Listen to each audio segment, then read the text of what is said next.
Here's a question. If you are in the car with somebody else, your significant other, and you're on like a long drive, will you listen to a podcast? Yeah. Like sometimes we will put on a podcast in the car, and they'll like start to talk, and I'll pause and be like, this reminds me of something I wanted to tell you, actually. It'll be like, so the other night, and I'll be like, actually, that reminds me, the other night. I'm Hannah Kaiser, and this is The Bandwagon.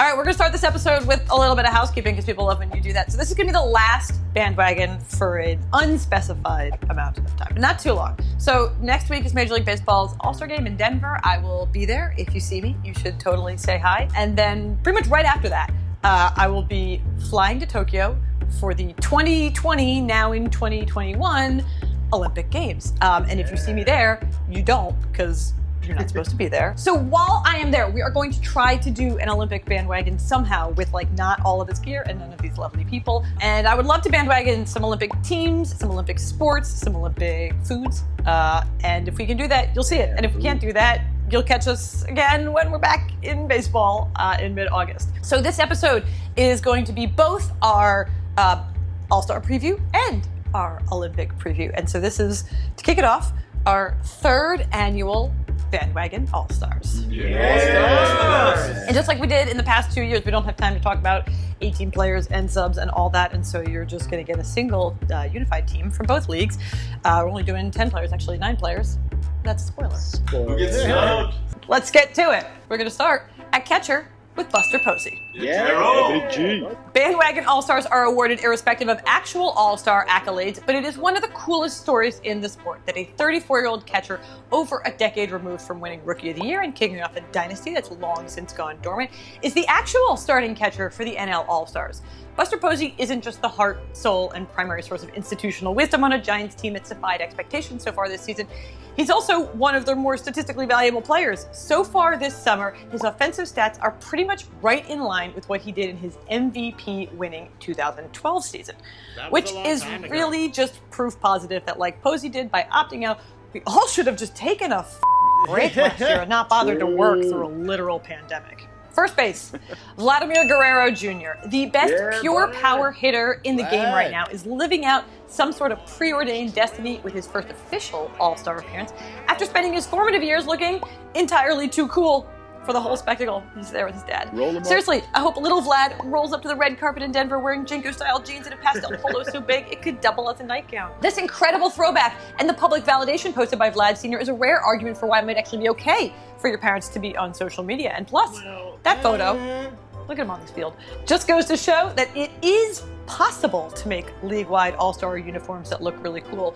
So, you know, something for Nike to consider next year. At second base, Jake Creninworth. This time last year, Jake Creninworth was a largely unheralded part of the trade that brought Tommy Pham to San Diego, and if you knew anything about him, it was probably that he had some cool two-way potential. Unfortunately, he's only gotten to pitch 2/3 of an inning since then, because that's what'll happen when you are suddenly one of the most valuable infielders in the game. So since the start of 2020, that's last year and then the first half of this year, Creninworth leads all second basemen in WAR with his old school style contact skills. And he celebrated his actual All-Star selection by joining Twitter. Big mistake. And I think an excellent way to celebrate his bandwagon All-Star status would be following me at Hannah R. Kaiser. Don't forget the R.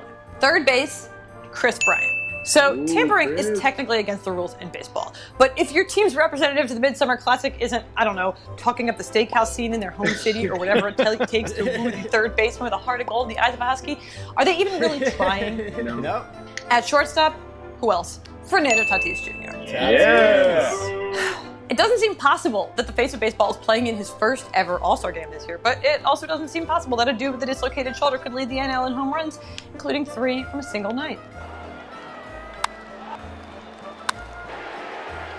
Fernando drives one to center field. Pavin Smith is back.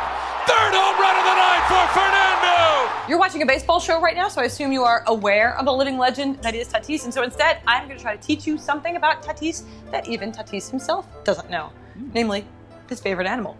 When we talked to him a few weeks ago, Tatis mentioned that he was a big fan of the San Diego Zoo, but did not know the name of a mysterious animal he'd seen there and become enamored with. What was your favorite animal at the San Diego Zoo? I saw an animal that I couldn't even remember the name. It was so weird. Never seen that in my life before. Okay, I can't describe, remember give me a clue. It was kind of like a moose, but it has like a small elephant trunk. That's how you say it? Trunk, yeah. Yeah. I don't know. First time I see that in my life.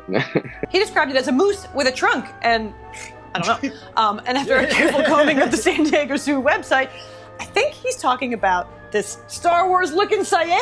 Check out this antelope. They're really rare, on the verge of extinction. Dr. Seuss drew that. Yeah, my guy out here looking like a Dr. Seuss CGI reindeer from hell, and yeah, you're welcome, Fernando. It's your favorite animal. Our first outfielder, Cedric Mullins. Now that MLB TV and the internet make it possible to see any game you want subject to blackout restrictions, the exhibition part of All-Star isn't quite as important. See, you can tune into teams around the country to see the best players in the league on a nightly basis, no matter where they play. You can do that, but you probably don't if they play in Baltimore. Which means Mullins, the 5'8" center fielder with serious range, will have to go to Denver to get the national attention that he deserves. And so a quick recap if you haven't watched any Royals games this year. His defense looks like this. Strikes. Center field, Mullins on the move, dives, he got it! Goodness. And his league-leading hitting is some kind of magic. Popped up left side. Bogarts. Whoa, juggles it and can't control it. Mullins around second, heading for third. Nobody covers. Next up, Nick Castellanos. The man, the meme, the surprisingly smoldering real-life host. Hitting is all about timing, and Castellanos has a particular knack that comes in handy at the plate. His ability to get the bat on the ball, of course, but also in a slightly broader and significantly more ironic sense. He also went to Bishop Ward High School. There's a drive into deep left center field, and there's never a great time to eulogize someone during the broadcast, so we apologize for the timing. But see, he doesn't just troll broadcasters delivering somber news during his at-bats. He also pulled off the ultimate shade of Commissioner Rob Manfred without having to say a single word. I told Nick when he got up there that he should imagine that Rob Manfred's face was on the baseball. And the next pitch, he lit it up over the fence, baby. What's happening there is he had been suspended earlier in the season for his aggressiveness towards Cardinals pitcher Jake Woodford that set off a benches clearing brawl as there's a drive to left field by Castellanos, and that'll be a home run. Our last outfielder, Kyle Schwarber. It's about time MLB banned hamstrings because baseball players just cannot be trusted to take care of them.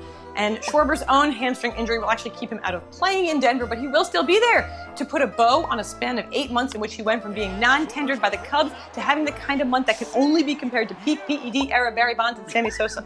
And now, pitching, but also DH. What? We need a chance to talk about how definitively Jacob deGrom has established himself as baseball's best pitcher. Like he needs to take his sub-1 ERA to Denver's perilously thin air, which is to say, no. So we're going to snub him here at Bandwagon HQ. I know, only picking one pitcher is actually really tough. To focus on someone else who's already gotten an entire episode worth of adoration, if Shohei Ohtani can pull a triple threat at the actual All-Star, pitching, hitting, and appearing in the Home Run Derby, I think we have no choice but to make him my pitcher and DH in Bandwagon All-Star. It's the first time in history, real MLB edition, not just Bandwagon, that a player was selected as both a position player and a pitcher for the Midsummer Classic. So it is time for an Ohtani stands-alone take. You see, he spent the first half of this season garnering, we haven't seen this in a century-style comps to Babe Ruth, but I'm here to tell you that I think that's actually underselling how special Ohtani really is, if he can keep this up. I think we're missing what's so important about his performance if we focus exclusively on different combinations of stats and how they compare to the Babe, who, for the record, never hit 60 home runs in the year that he also pitched. Put that out there. Ohtani's value to baseball is his ability to transcend the sport and to change the future popularity and perception of the game on a global level. See, it's not about the past, it's about the potential. And I can't wait to see it all continue to unfold next week in Denver. Shohei! He's got wheels too. One problem with trying to fix the Olympics is where do you even start? There are some real serious issues with the centuries-old institution and the way that countries often betray the better interests of their citizens to cater to it. We're not going to talk about those right now, so instead, let me try to sell you on a wholesale overhaul of how the games are structured that doesn't actually solve anything, but I do think it would be fun. So each country should have to build an Olympic team with a fixed number of athletes who can then compete in as many different events as they want. So let's say each team is 50 people. Those roster spots can be allocated specifically to dominate certain sports or spread across as many types of sports as possible, or, my personal favorite hypothetical, athletes can try to double up on events. See, it's great that USA can dominate in basketball, but can LeBron learn to row before 2024? Those long limbs have got to be good for some sort of leverage. And is there anything Simone Biles can't do? Literally, let's find out. Her mid-air acrobatics should serve her well jumping off a diving board. Speed skater and soon-to-be Olympic infielder Eddie Alvarez is already pioneering the multi-sport Olympian space, which just goes to show that it can be done. And they all have 4 years to prep, and 4 years in which the machinations of building the best cross-sport Olympic team would be a continuous and compelling narrative. In this scenario, there's a centralized coaching staff, and think about how much fun it would be to debate those decisions in the lead up to the games. See, the Olympics are a sport, and as a sport, they like to keep score. And on a global scale, that score is measured in medals, which doesn't make any sense given the massive disparity in country contingents. Beyond that, the whole idea of a bunch of super specific, unrelated sports taking place together once every 4 years in a celebration that's simultaneously about globalism and jingoism is just sort of weird and retro. And I know there are people who care about each of these sports individually all of the time, and that's great. But the Olympics are so successful precisely because they're so effective at putting these incredible lower-profile athletic pursuits on a slick international stage. All those sports already have individual championships. Forcing them together for a few weeks every 4 years should provide its own cohesive spectacle with meaningful ranked results. Giving the games a through line, the athletes' crossover appeal, and centering the strategy in establishing a patriotic dominance just amplifies what the Olympics are already good at. Alternatively, we could also just stop spending so much public money on single-use stadiums, but that one sort of explains itself. Pay for your own stadiums! This is hopefully goodbye to the guest room studio, because maybe by the time we're back, we'll be back in our actual studio. I don't know if I'm allowed to say that, but that's what I'm not setting it up ever again. You gotta put pressure on people, you gotta create expectations, and then they'll rise to meet them. I am sad to be taking a few weeks off Bandwagon, but very excited to be hitting the road and actually talking to athletes in person again. So yeah, stay tuned to see how that all turns out.